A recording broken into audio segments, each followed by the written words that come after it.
Executive functioning is involved in almost every aspect of daily cognition. Executive functions enable us to perform high-level tasks such as planning, focusing and shifting attention, reasoning, and coordinating all levels of memory. Impairment in executive functioning is associated with several psychiatric and developmental disorders, such as OCD, Tourette's syndrome, ADHD, depression, autism, and many more. The neurology of executive functioning involves the frontal lobes, especially the cortex. This part of the brain is the last to fully develop in humans, not reaching full maturity until the early 20s. It is also one of the first parts of the brain to start deteriorating, and executive functioning declines in old age. Because of the importance of executive functioning and its inevitable decay, many people are interested in finding ways to strengthen executive functioning and delay its decline. Many companies exploit this fact, producing products such as fish oil that claim to strengthen processes involved in executive functioning. Most laypeople believe that games such as Sudoku and crossword puzzles can strengthen executive functioning, though there is little research to support these kinds of claims. For our research, we wanted to know if there are tasks that lead to successful brain training. It is obvious that playing games such as Sudoku and crossword puzzles will improve performance on those specific tasks.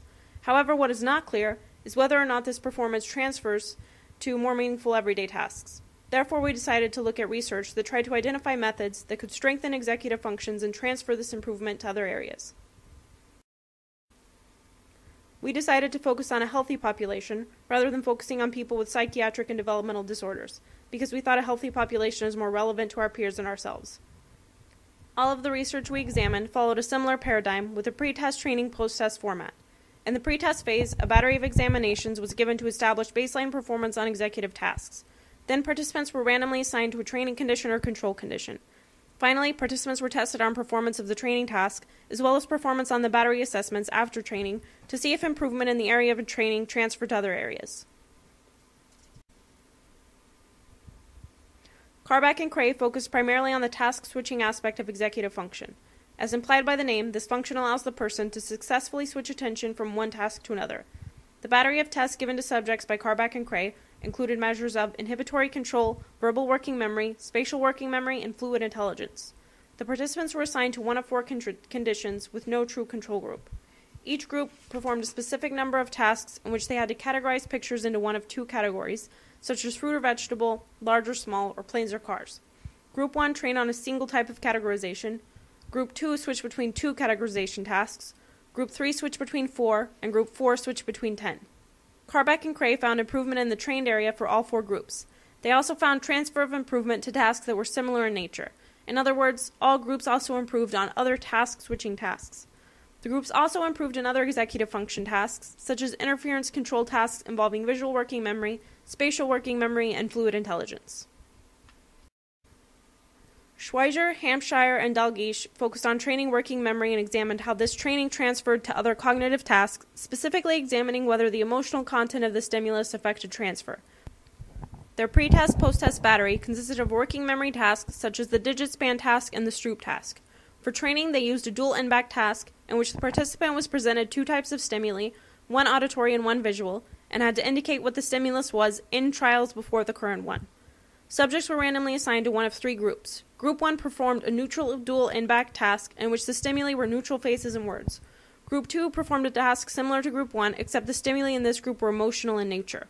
Group 3 served as a control group. They performed a shape-matching task for roughly the same amount of time as the two training groups. All groups improved in the task that was trained. Groups 1 and 2 also transferred improvement to the digit span task and the fluid intelligence task, with the greatest improvements in the fluid intelligence task. Salminen, Strobeck, and Schubert focused on training working memory. They measured working memory performance as well as performance on many other executive functions. Salminen and colleagues used a dual end-back task similar to the task in Schweizer and colleagues' experiment. They measured transfer to several executive functions, including updating, dual task, task switching, and attentional blink. They found that participants improved on the working memory task, and this improvement transferred to some tasks that involved task switching and attentional processes, but improvement did not transfer to all tasks.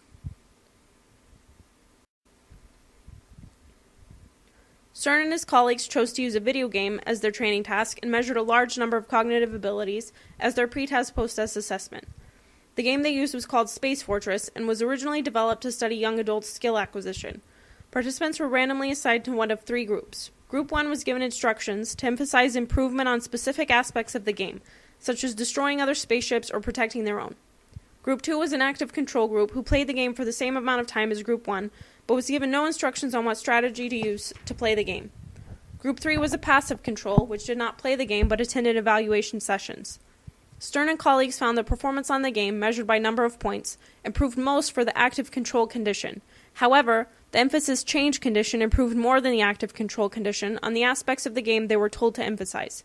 Unfortunately, there was no transfer of improvement to other tasks greater than the passive control condition improvement. Owen and colleagues decided to examine the effectiveness of publicly available computerized cognitive assessment tools that can be found at the Medical Research Council Cognition and Brain Sciences website.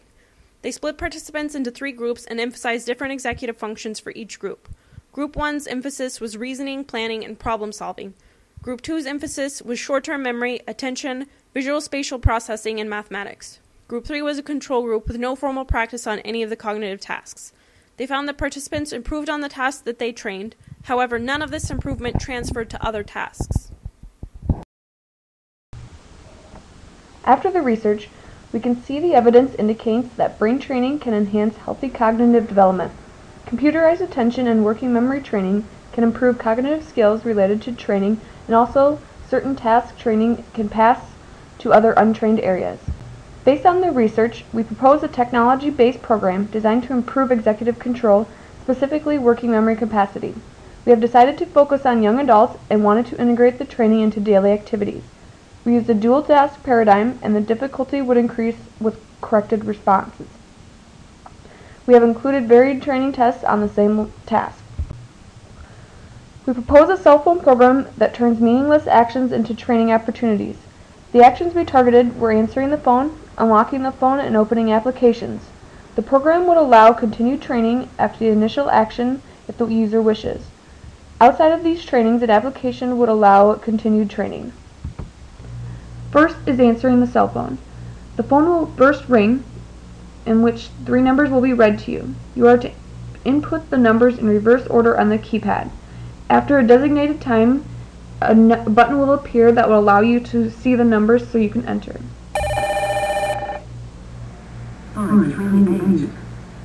The numbers 5 through 8 we need to enter in reverse order. So you have 8, 3, 5, which will open up or will answer the phone. And then we can see the button at the bottom reveal the numbers if we couldn't understand them. The second one is unlocking the phone. You will activate your screen as you normally do, which will reveal a box that will light up 3 sides. You must repeat the order of the lighted sides by pressing on the sides of the box. You have the top, the right, and the left. And now our phone will be unlocked. For the final application, it's opening the application. You'll have your normal layout of the buttons on your screen, and you select the application which you would like to open. 5 circles will disperse and reveal a letter.